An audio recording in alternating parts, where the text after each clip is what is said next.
Mampir minum kota Bekasi. Syarat koruptor yang nomor 2 bisa tersenyum di televisi. Menulis puisi, kalau ini maksud penghargaan untuk sastra. Nah, berarti saya menulis puisi itu ada gunanya kira-kira.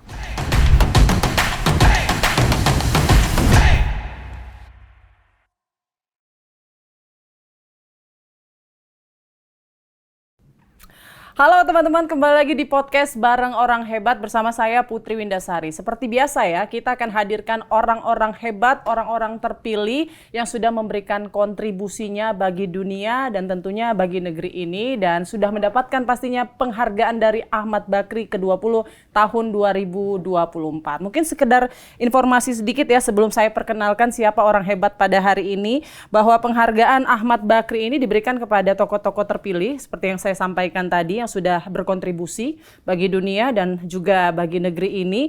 Dan penghargaan Ahmad Bakri ini ada dari berbagai bidang. Tahun ini diberikan untuk bidang pemikiran sosial, sastra, sains dan teknologi, kesehatan dan juga penghargaan khusus ilmuwan muda. Nah, penasaran siapa kira-kira tokoh hebat yang akan dihadirkan kali ini di episode kali ini? Saya langsung kenalkan, ada Abah Zawawi Imron. Assalamualaikum Abah. Waalaikumsalam warahmatullahi wabarakatuh. Waalaikumsalam warahmatullahi wabarakatuh. Nah, Abah, sebenarnya kan namanya ada D. Zawawi Imron ya. Sebelum nanti kita jauh membahas soal sastra, Abah ini kan sastrawan. Sebelum kita jauh membahas sastra, sajak-sajak, puisi-puisi yang sangat terkenal, saya pengen tahu, penasaran Abah. Ini D. Zawawi Imron, ini D-nya apa itu Abah?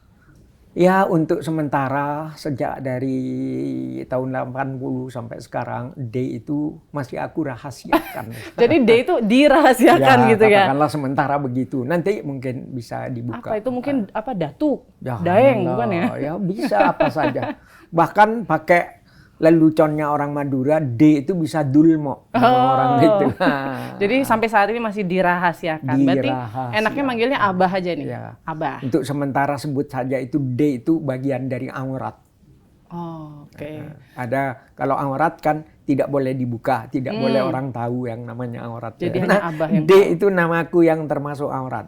Zawawi Imronnya yang memang sudah boleh dilihat, boleh dibaca oleh orang. Oke, baik. Nah, ini kan Abah ini kan dikenal melalui berbagai karya sastranya ya, yang mengangkat tema seputar kemanusiaan, spiritualitas, keadilan sosial dengan lirik yang memiliki kedalaman filosofi. Nah, kalau kita lihat nih Abah, karya-karyanya Abah banyak sekali dan yang pastinya ini mengkritisi situasi kemiskinan dan marginalisasi, serta kurangnya aksi pemerintah dalam menangani ketidakadilan sosial terutama pada isu hak asasi manusia. Benar ya Abah ya?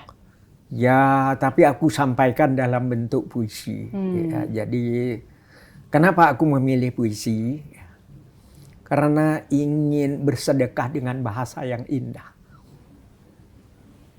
Bersedekah dengan bahasa yang Ya, indah. ingin menyampaikan Jadi kalaupun saran-saran mengkritik, dengan bahasa yang indah. jadi lebih enak diterima begitu ya, Abah? Mengkritik supaya enak diterima. Tapi boleh nggak Abah cerita dong perjalanan karir Abah nih dari kecil, kemudian sekolahnya, sampai akhirnya Abah berakhir menjadi seorang sastrawan hebat. Ya, Abah ini kan anak orang miskin gitu. Jadi sekolah itu hanya kelas 6 SR, sekolah rakyat 6 tahun yang sama dengan SD. Baru sesudah itu masuk pesantren, namanya pesantren Lambi Capi di Gapura, Sumeneb. Ya. Sumeneb itu kabupaten yang paling ujung timur dari Pulau Madura. Di sanalah aku dilahirkan. Di tengah-tengah perkampungan yang ditumbuhi oleh pohon-pohon siwalan, yang daun siwalan itu desirannya itu walaupun sebenarnya tidak terdengar, tapi seperti terdengar ke kalbu bahwa desir daun siwalan itu membisikkan keharuan, membisikkan kelembutan, bahwa hidup yang santun itu akan membawa kita kepada kebahagiaan bersama, kebahagiaan dalam kebersamaan. Senang sendiri itu tidak cukup kan. Karena itu kita membutuhkan bantuan dari makhluk yang lain, dari manusia yang lain, bahkan dari pohon-pohon, dari angin, dari kicau burung di desaku itu, aku merasakan hidup itu menjadi berharga, dan lebih dari itu hidup itu menjadi indah. Jadi kalau kita mempunyai hati yang indah, apa yang kita lihat akan menjadi indah. Akan tercermin juga ya. Iya, jadi keindahan itu tidak harus mawar merah tersiram embun di pagi hari. Ya tidak, mungkin sebuah burung yang warnanya hitam, dia hanya berteriak-teriak, tetapi dalam teriakan burung itu sebenarnya ada kekuatan ya, bahwa hidup itu memang membutuhkan upaya, membutuhkan ikhtiar, membutuhkan usaha. Sebagaimana teriakan burung itu sebuah usaha. Dia untuk mengorakkan suaranya, meneriakkan suaranya untuk didengar oleh orang lain. Paling tidak didengar oleh aku dan didengar dengan cara yang indah. Baik, ini Abah menjawab aja nih kayak lagi berpuisi ya. Kalimatnya juga indah dan banyak nasihat-nasihat Ya, pasti. yang salah kan pertanyaanmu ya. Kenapa kamu bertanya begitu? Tapi nggak apa-apa Abah. Jadi kita tuh mendengarkannya juga jadi lebih seksama gitu kan. Karena kalimat-kalimat yang keluar dari Abah itu indah Salahnya kamu sudah telanjur menyebut aku penyair. Makanya aku menjawabnya dengan bahasa penyair gitu. Oke. Tapi bagus lah, kamu cerdas itu. Lanjut nih. Pertanyaanmu itu menggugah aku. Iya.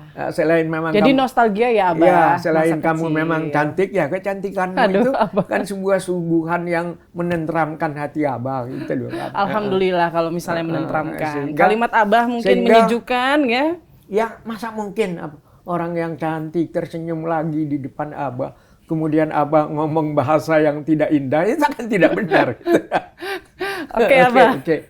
Lanjut dari pesantren tadi. Kita baru nyampe pesantren ya, Mbak. Ya. Dari pesantren perjalanannya bagaimana? Ya, di pesantren itu pesantren tradisional. Yang belum ada madrasah, belum ada sekolah. Kalau sekarang pesantren ini udah tersedia, ada SMP, ada SMA. Bahkan ada di pesantren ini sudah tersedia namanya perguruan tinggi. Itu santri model kuna, model lama, model zaman Wali Songo masih berlanjut ya. Saya mondok itu tahun 1958. Ya. Berarti Jadi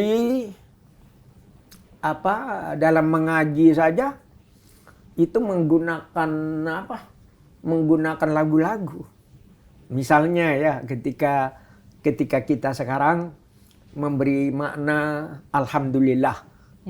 Alhamdulillah, segala puji bagi Allah. Itu dalam bahasa Indonesia.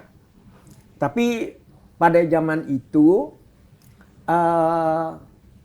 Abah dengan teman-teman yang diajarkan oleh Kiai itu mengucapkan alhamdulillah dengan maknanya dalam bahasa Jawa, kemudian maknanya dalam bahasa Madura, itu menggunakan lagu. Contohnya ya.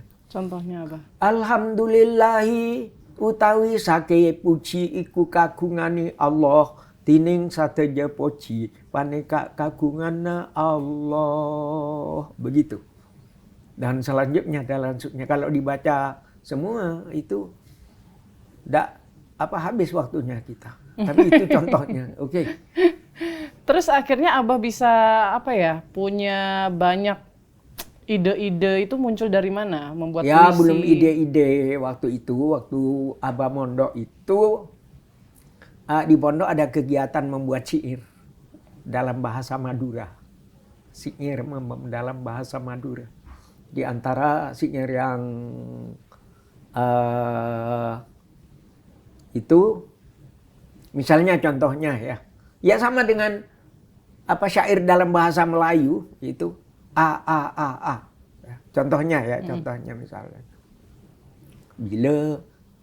bilanya berdepak kadede panika kasta setade pada.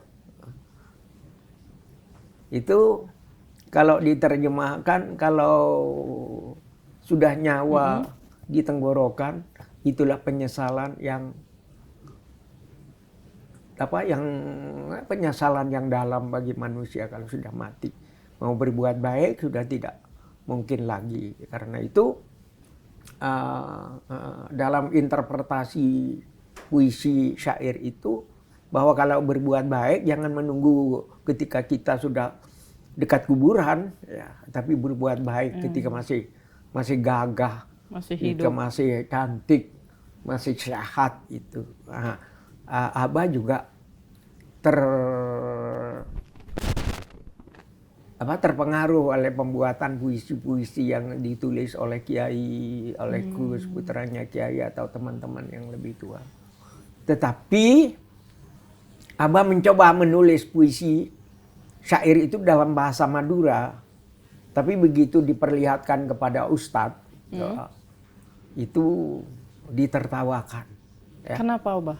Katanya orang kalau tidak belajar nahwu dan saraf, belajar bahasa Arab yang bagus, itu sulit untuk menulis puisi yang baik.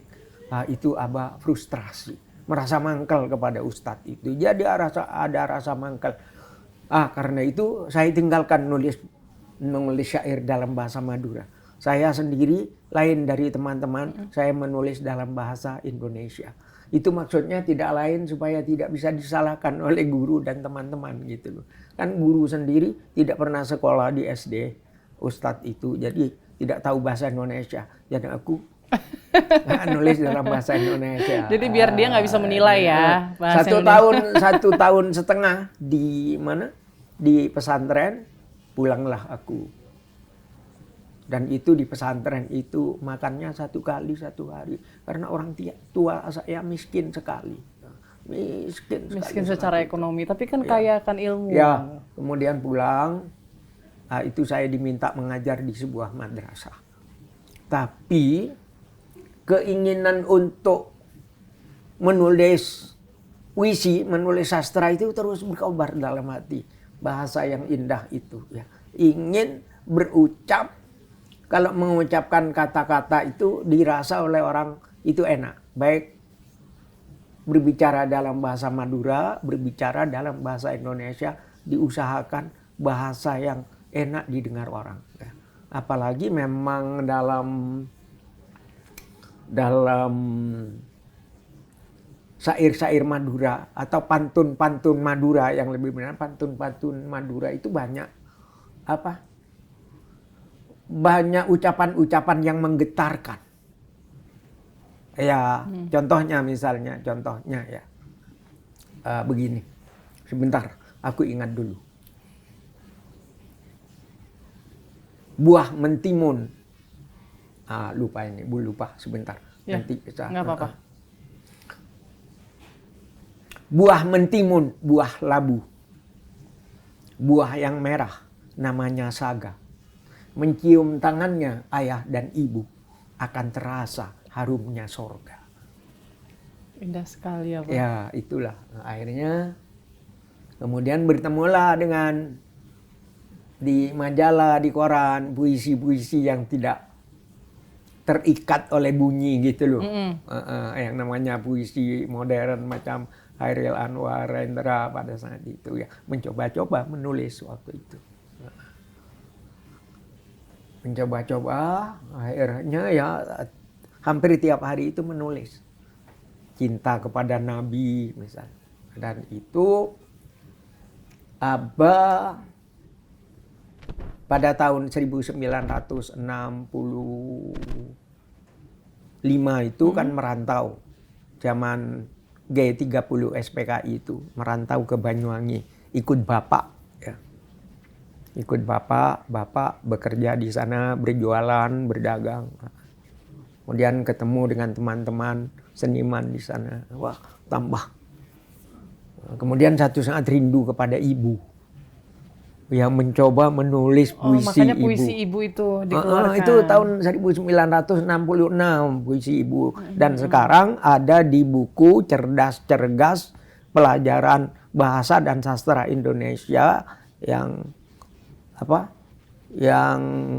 menjadi buku pelajaran di sekolah-sekolah di sekolah-sekolah di negeri. SMA ya di SMA. Ya di SMA ya. Di SMA, di Madrasah Aliyah, di SMA swasta Itu di buku Cerdas-Cergas Bahasa dan Sastra Indonesia itu ada puisi ibu dan gambarnya anaknya ibu saya. Fotonya anak-anaknya ibu saya yang namanya Zawawi Imron di situ. Dan ada puisi ibu itu. Boleh dong Abah, mungkin boleh dibawakan puisi berjudul ibunya. Masih Puisi ingat nggak ibu? Abah? Iya. Ya insya Allah ingatlah. Saya bacakan. Boleh. Ibu, kalau aku merantau lalu datang musim kemarau, sumur-sumur kering, daunan pun gugur bersama reranting. Hanya mata air matamu, Ibu, yang tetap lancar mengalir. Kalau aku merantau, sedap kopior susumu dan ronta kenakalanku. Di hati ada mayang siwalan memutikkan sari-sari kerinduan. Karena hutangku padamu, Ibu, tak kuasa ku bayar. Hutangku padamu, Ibu, tidak kuasa ku bayar. Hutangku padamu, Ibu, tidak kuasa ku bayar. Ibu adalah gua pertapaanku. Dan ibulah yang meletakkan aku di sini. Saat bunga kembang menyemerbak bau sayang. Ibu menunjuk ke langit. Kemudian ke bumi. Aku mengangguk meskipun kurang mengerti. Ibu, kalau kasihmu ibarat samudra, sempit lautan teduh. Tempatku mandi, mencuci lumut pada diri. Tempatku berlayar, menebar pukat dan melempar sauh. Lokan-lokan, mutiara, dan kembang laut, semua bagiku. Ibu, kalau aku ikut ujian, lalu ditanya tentang pahlawan. Kalau aku ikut ujian, lalu ditanya tentang pahlawan. Kalau aku ikut ujian, lalu ditanya tentang pahlawan. Namamu, Ibu, yang akan kusebut paling dahulu. Lantaran aku tahu engkau Ibu dan aku anakmu.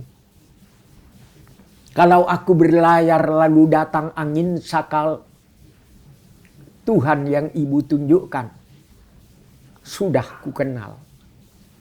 Ibulah itu bidadari yang berselendang biang lala. Sesekali datang padaku, menyuruhku menulis langit biru dengan sajakku.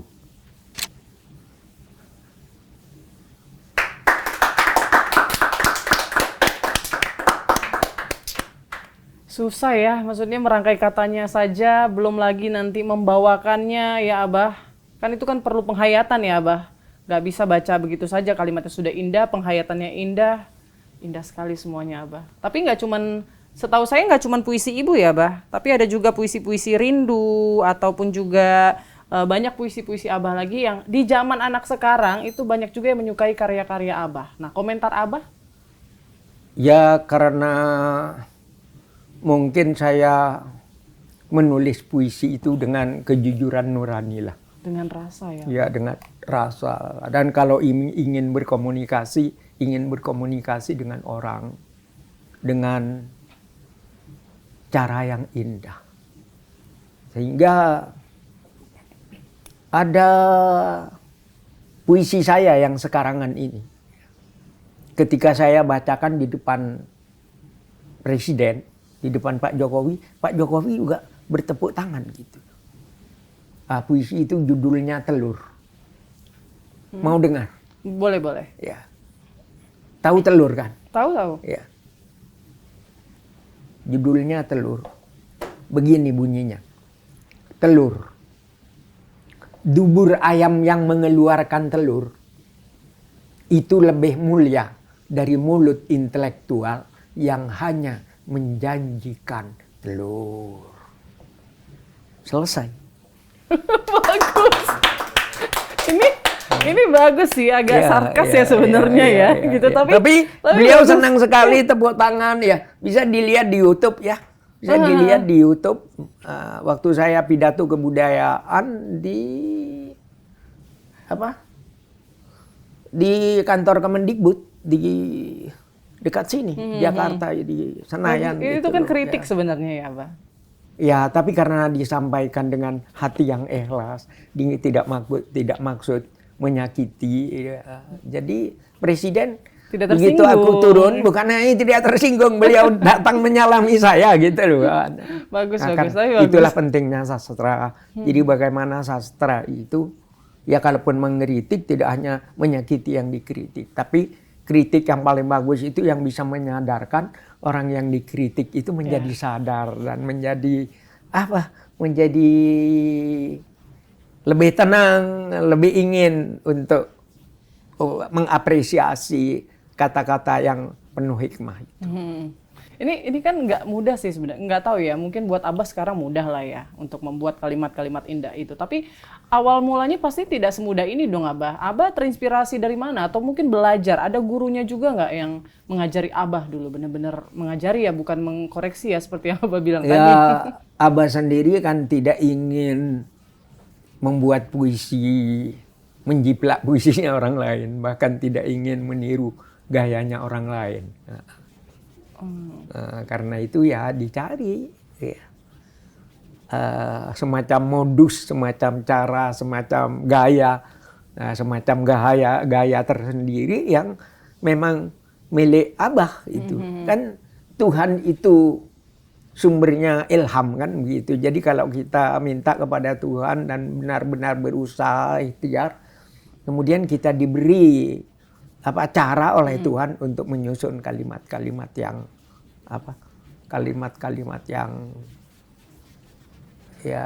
yang indah, ramah, walaupun itu berupa kritik. Jadi sebetulnya nggak terinspirasi pada satu sastrawan begitu ya, Abah. Ya, Jadi Abah berusaha untuk menciptakan sendiri, gaya sendiri begitu ya, karakternya sendiri. Mungkin juga seandainya saya sekolah di Malang, di Jogja atau di Jakarta, mungkin puisi saya tidak spesifik itu. Mungkin saya tidak punya gaya sendiri, itu bisa meniru orang lain. Tapi karena saya sejak kecil sampai sekarang itu hidup di kampung, ya saya menulis puisi dengan gaya kampung, walaupun tidak kampungan begitu.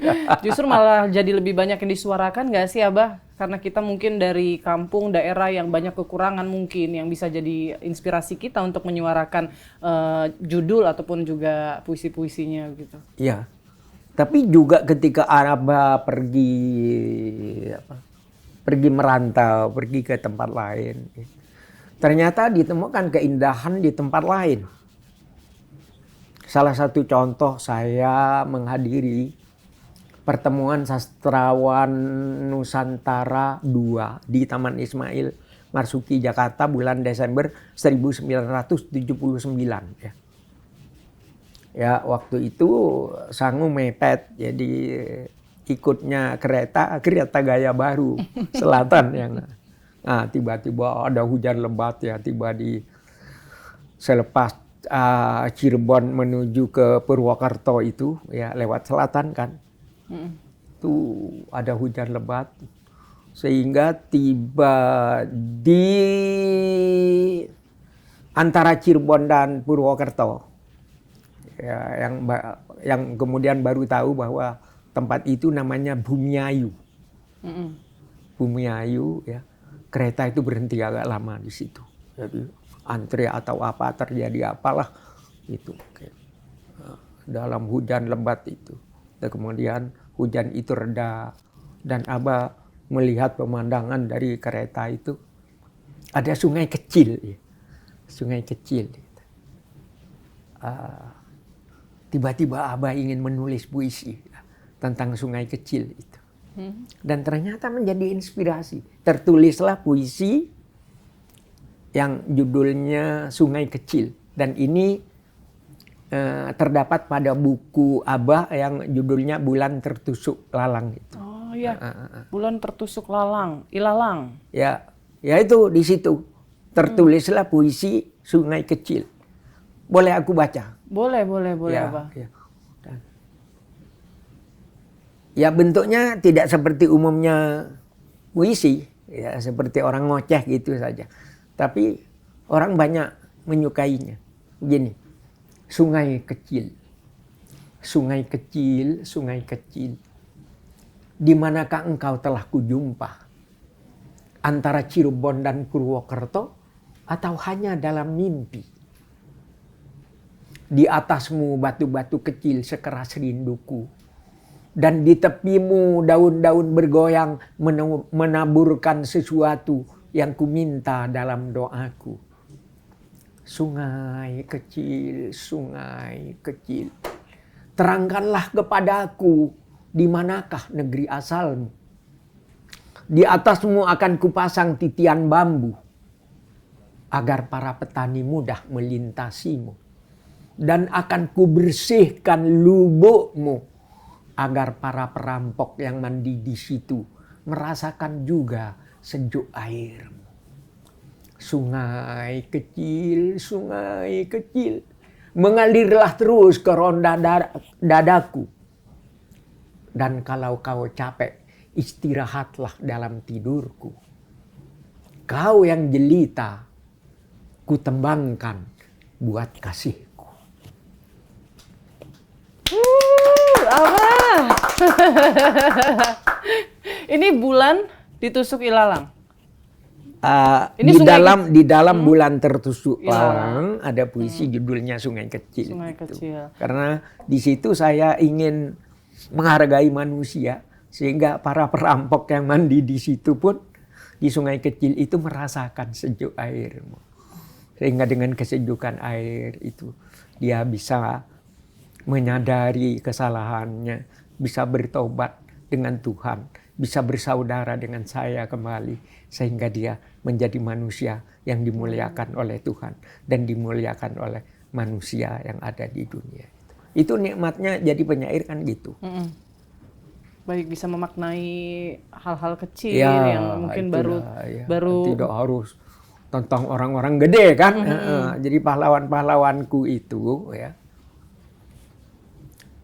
Itu ya selain memang yang mereka ditidurkan di Taman Pahlawan ya. Jadi dalam beberapa puisiku itu tentang bagaimana kita merasakan nikmatnya nasi. Dan ketika kita bicara tentang nasi, siapa yang menanam padi yang kemudian nasinya saya makan? Tidak lain adalah para petani. Jadi para petani itu adalah pahlawan di bidang kemakmuran dalam puisiku. Seandainya tidak ada petani, bidang pertahanan yang namanya Putri mau makan apa? Iya betul. Ya ubi pun yang menanam juga petani. Betul. Jadi pahlawan di bidang kemakmuran itu adalah para petani dan tidak harus tidur di Taman Pahlawan. Tapi dalam kepenyairanku, ya, kalau aku lewat di desa-desa ya, yang jauh dari kota, di tepi sawah kan ada kuburan para petani. Ya. Di situ dari atas mobil tidak perlu turun, aku berdoa semoga para petani pahlawanku itu diberi kebahagiaan oleh Tuhan dalam kuburnya. Dan aku merasa habis itu seperti aku ziarah Taman Pahlawan. Jadi hampir setiap hari itu ketika aku jalan ke desa itu, jalan ke tepi laut ada kuburan para nelayan yang ikannya kita makan ya. Di situ kita sempatkan untuk berdoa kepada pahlawan kelautan itu. Ya saya ziarah Taman Pahlawan dan hati itu terasa lega dengan menghargai mereka-mereka orang yang berjasa. Siapa yang mau menghormati mereka? Jadi puisi-puisiku itu juga ingin mengajak saudara-saudara kita termasuk Termasuk Putri juga. Dan Itu anak-anak muda kalau mungkin ya. ya, itu kalau datang ke Sukabumi atau ke Subang, Betul. di Iya, Bekasi, di Jakarta itu bertemu dengan kuburan para petani, ya ucapkan doa. Karena mereka telah berjemur di tengah panasnya matahari, ya. Kemudian untuk merawat padinya, merawat tanamannya. Nah, ngomong-ngomong tadi kan juga sempat Abah bahas itu yang soal salah satunya karyanya Abah Bulan Tertusuk Ilalang ini saking apiknya ini kemudian sempat dijadikan ilham ya, menjadi ilham bagi sutradara Garin Nugroho. Kemudian untuk dibuatkan film dengan judul yang sama pada tahun 1999. Itu gimana ceritanya, Abah? Ya sebenarnya pertanyaannya itu harus ditanyakan kepada Garin lah. Tapi kan pasti kan dia izin dulu kan sama Abah, pasti menyampaikan dulu. Ya masa tak boleh di acara begini Abah nakal gitu loh. Bolehlah sedikit. Ya biar kamu kenal sama Garin gitu. Tapi sudah kenal dengan Garin? Belum. Iyalah. Jadi itu ya Garin itu temanku. Jadi kayaknya dia membaca nuansa keindahan pada puisiku itu. Karena itu juga di Bulan Tertusuk Lalang itu penutupnya itu menggambarkan bagaimana bulan itu pamit kepada dunia. Pamit kepada bumi. Sehingga dengan tenggelamnya bulan itu, pamitnya bulan itu, kan dunia otomatis jadi gelap. Bulan pamit kan jadi terang, Abah. Bulan pamit kalau muncul jadi terang. Tapi kalau bulan mau tenggelam, kemudian ada sebatang ilalang juga menusuk bulan itu. Oh jadinya gelap. Oh ya masih dalam kondisi malam ya Abah ya. Makanya disitulah ada kata-kata penutupnya itu. Dan malam yang penuh belas kasihan menerima semesta bayang-bayang. Lalu dengan mesra menidurkannya pada ranjang-ranjang nyanyian. Nah, maknanya Abah, pamit ini maksudnya maknanya bisa ke... Kalau dimaknai kan berarti aku menjelaskan puisiku sendiri. Janganlah biar orang-orang Abah. Dan itu habis itu waktu kita untuk ngomong itu kayaknya. Tapi nikmatilah ya. Intinya tetap ya kadang-kadang mendengar puisi itu tidak harus mengerti. Tapi hati kita bergetar itu terasa sudah bagus gitu. Atau mungkin bisa kalau saya sendiri nangkapnya pamit. Artinya ketika kita menikmati keindahan, jangan lupa kita menghargai orang tersebut sebelum ia kemudian pergi pada akhirnya. Gitu ya, Abah ya? Itulah. Benar nggak begitu? Atau siapa tahu dulu kan ada kata-kata burung pungguk nirukan merindukan bulan. Bulan, iya. Tapi itu juga ternyata yang didatangi oleh bulan itu bukan burung pungguk. Jadi? Ternyata sebatang ilalang mungkin itu Sawawi Imron. Oh iya. Kalau ini agak sombong-sombong dikit, tapi memang puisi itu memang banyak makna lah. Gitu. Jadi setiap orang bisa memaknainya dengan berbeda ya? Maknanya bisa karena itu bisa mungkin satu puisi itu menjadi polyinterpretable, maknanya bisa berbeda-beda.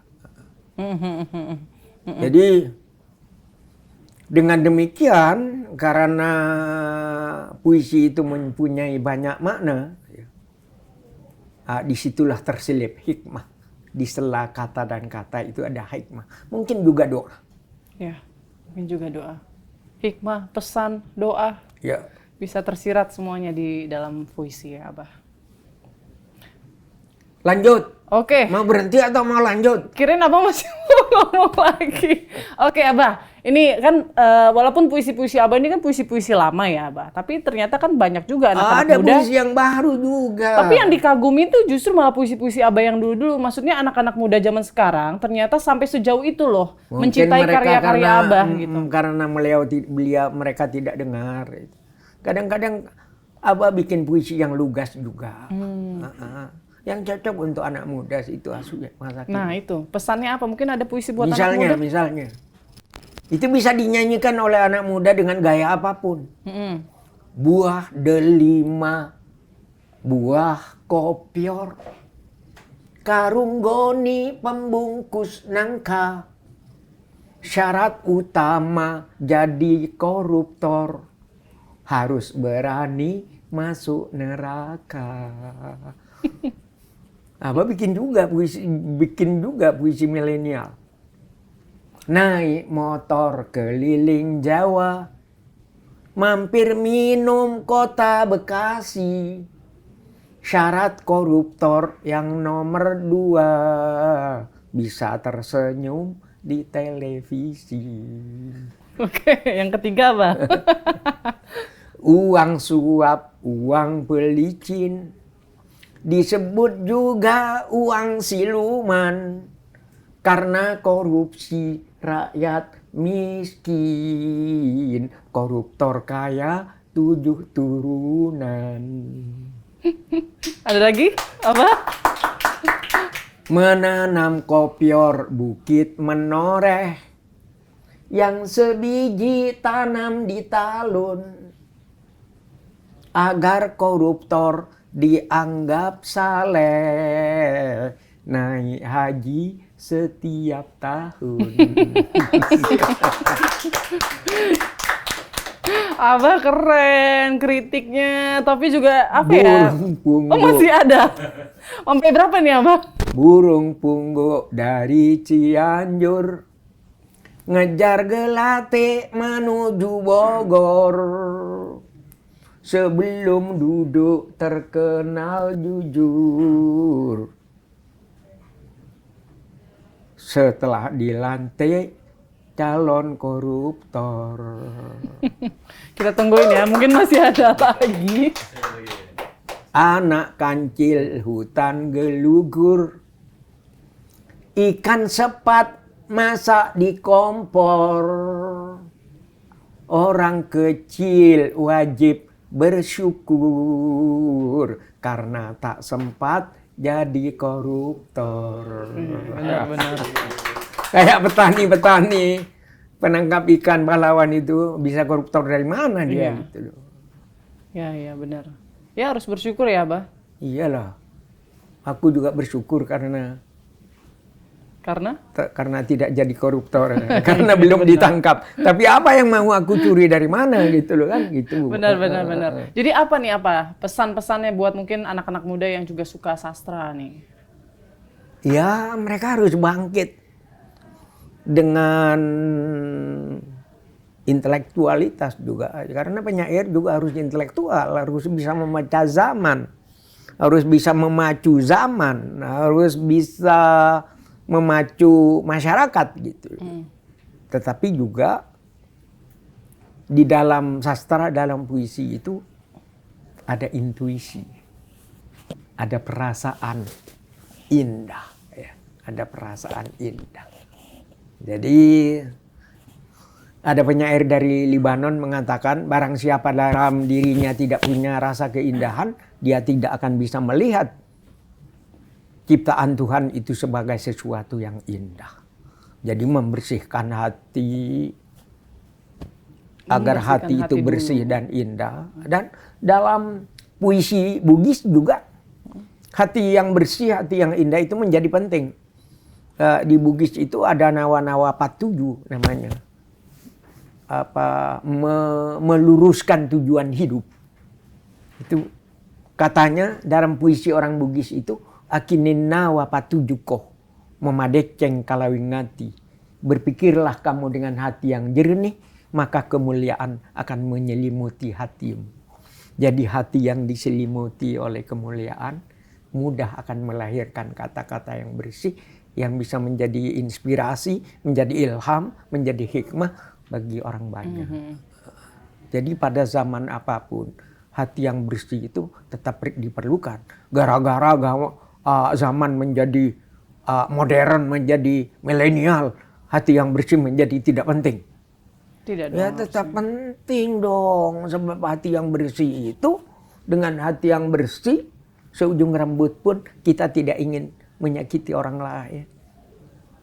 Kalau punya hati yang bersih, sepatah kata pun tidak kita gunakan untuk nyemprot untuk mencaci orang lain. Ya, betul. Ya, karena itu dalam budaya Jawa ada dikatakan ajining diri sokoladi. Kemuliaan seseorang tergantung bagaimana mengucapkan kata-kata dengan lidahnya. Karena itu kita perlu menjaga lidah ya. Dalam dunia pesantren ada disebutkan salamatul insan fi hifdzil lisan. Ya. Keselamatan manusia bagaimana dia bisa menjaga lidahnya. Jadi ketika zaman sedang semarak dengan caci maki, dengan hoax, dengan dusta, dengan fitnah macam-macam, ya kita membutuhkan upaya membersihkan hati saudara-saudara kita sebangsa dan setanah air. Luar biasa, Abah. Abah luar biasa. Abah kan tahun ini dapat penghargaan Ahmad Bakri yang ke-20 ya, Abah. Ya, tahun ya. 2024 ini. Tapi bulan yang lalu aku boleh lapor. Lapor apa? Tanggal Berapa, Abah? 9 Juli. Juli. Aku mendapatkan anugerah tokoh insan Pancasila. Tokoh dari insan BPIP. Pancasila dari BPIP itu Iya. yang terbaru. Ya, dari bersama dengan Guru Soekarno Putra, bersama dengan mantan Menteri Agama yang sebelum ini yang namanya Lukman Hakim Iya. Saifuddin. Ya, Luar biasa, Abah. Baru kemarin terus bulan ini kayaknya setiap bulan Abah dapat penghargaan ya. Tapi mungkin apa maknanya buat Abah? Ini kan Abah dapat penghargaan Ahmad Bakri di bidang seni budaya sastra ya, Abah. Nah, makna penghargaan ini buat Abah? Makna dari penghargaan Ahmad Bakri ini bahwa sebagian yang saya lakukan menulis puisi. Kalau ini maksud penghargaan untuk sastra, nah, berarti saya menulis puisi itu ada gunanya kira-kira. Jadi kalau aku menulis ada gunanya, ya bisa dinikmati orang banyak, kan berarti ibu saya tidak sia-sia melahirkan saya. Ibuku tidak sia-sia melahirkan aku. Bisa membanggakan. Ya. Dan orang tua. begini aku punya cerita mungkin bisa diceritakan. Aku kan pernah mendapat Southeast Asia Right Award di Thailand dari Raja Bhumibol Adulyadej itu pada tahun 2011, tapi diberikan 2012. Itu penghargaan sastra Asia Tenggara dari Raja Bhumibol itu. Itu kan saya diwawancarai oleh wartawan itu. Apa resepnya Zawawi bisa menulis puisi dapat penghargaan Right Award di Thailand ini? Saya tidak punya resep yang bagus. Tapi barangkali itu yang menulis puisi yang dapat penghargaan ini, yang nulis puisi bukan Zawawi Imron, aku bilang. Siapa Pak? Anaknya ibu saya. Apa bedanya Pak? Zawawi Imron dengan anaknya ibu Bapak. Kalau Zawawi Imron boleh menulis puisi yang jelek, tapi anaknya ibu saya tidak boleh. Kasihan ibu saya mengandung saya 9 bulan, ngasih makan sampai saya dewasa umur 20 tahun sampai baru dilepas. 20 tahun diberi makan oleh ibu dan ayah gitu, kemudian aku membuat puisi yang jelek kan kasihan ibu saya itu melahirkan saya. Jadi makna itu sebenarnya kita persembahkan kepada ayah dan ibu, kita persembahkan kepada bangsa dan tanah air. Maka ketika puisi itu hanya berbicara tentang dirinya sendiri, ya, dia menjadi tidak ada maknanya dalam kehidupan ini. Yeah. Jadi dengan puisi saya semakin banyak teman, semakin banyak saudara. Bahkan seluruh bangsa Indonesia itu adalah saudaraku. Orang-orang di seluruh dunia itu adalah saudaraku. Mereka kan anak ibu. Aku juga anak ibu. Sesama anak ibu. Kita saling hormat, menghormati antara satu dengan yang lain. Itu makna kita menjadi ibu. Apalagi kalau ketika ibu kita itu namanya Indonesia, Ibu Pertiwi. Ibu Pertiwi. Kenapa kita harus cinta kepada Ibu Pertiwi? Kenapa kita harus cinta kepada Indonesia? Kita semua minum air Indonesia menjadi darah kita. Kita makan beras Indonesia. Kita makan buah-buahan Indonesia menjadi daging kita. Kita menghirup udara Indonesia menjadi nafas kita. Kita bersujud di atas bumi Indonesia. Berarti bumi Indonesia adalah sajadah kita. Dan bila tiba saatnya kita mati, kita semua akan tidur dalam pelukan bumi Indonesia. Maka tidak ada alasan untuk tidak cinta kepada tanah air dan bangsa. Tidak ada alasan untuk tidak cinta kepada Indonesia. Tepuk tangan lagi nih. Keren lagi soalnya. Ya, itu potongan. Keren lagi. Oke. Jadi Abah luar biasa ya Abah ya. Karya-karyanya ini selalu menyuarakan orang-orang yang terpinggirkan ya selama ini ya, mengkritisi mungkin pejabat-pejabat ataupun pihak-pihak yang selama ini menguntungkan dirinya sendiri ya. Ini dampaknya juga cukup besar ya bagi masyarakat, juga untuk sosial begitu ya Abah ya. Ya. Tapi sebenarnya yang namanya pejabat itu adalah saudaraku, bapakku juga yang harus kucintai dan kudoakan sehingga beliau kembali ke jalan yang benar. Tapi diingatkan lewat puisi-puisinya tadi, gitu ya, Abah ya. Oke, Abah. Abah, mungkin kayaknya waktu kita sudah habis nih, Abah. Tapi saya pengen sekali lagi mendengarkan sedikit aja. Mungkin kan Abah bisa ya menciptakan puisi dalam waktu singkat begitu, Abah. Mungkin tentang saya atau tentang penghargaan Ahmad Bakri atau mungkin yang bisa Abah ciptakan saat ini. Bisa nggak, Abah? Ya, kayaknya tidak, tapi juga kan ini aku di Jakarta. Mungkin aku puisi pamitan saja lah. Oh iya, boleh.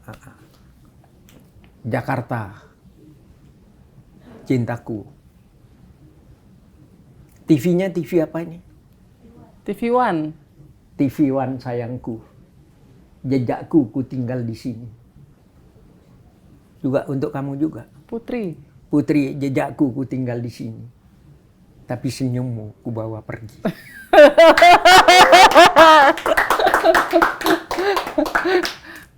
Udah, Abah? Sudah. Abah berhasil bikin saya kesemsem nih. Saya kira tadi saya nggak kebagian, Abah. Tapi ya sekali lagi ya saya ucapkan Abah selamat atas penghargaan Ahmad Bakri untuk bidang seni budaya sastra ini, Abah. Mungkin Abah sudah tidak muda lagi, tapi kita harapkan terus menginspirasi generasi muda ya, Abah ya. Semoga Abah panjang umur, kemudian Abah sehat selalu. Itu namanya. Abah berusaha untuk tua-tua kelapa. Apa itu tua-tua? Makin tua makin berminyak. Yang jelek kalau Abah tua-tua keladi. Makin tua makin gatal. Gitu. Tapi yang pasti Abah harus terus menginspirasi anak muda ya. Insya Allah. Tetap jiwanya jiwa muda ya Abah. Dan Abah sehat selalu, murah rezeki. Terima kasih banyak Abah sudah hadir di podcast Bareng Orang Hebat. Itu tadi cerita perjalanan, bagaimana kemudian Abah menciptakan puisi-puisi indahnya, bagaimana kemudian meletakkan pesan-pesan dalam puisi-puisi tersebut untuk menyuarakan aspirasi dari masyarakat-masyarakat kecil. Akhir kata saya Putri Windasari pamit, sampai jumpa lagi di episode selanjutnya di podcast Bareng Orang Hebat. Bye-bye.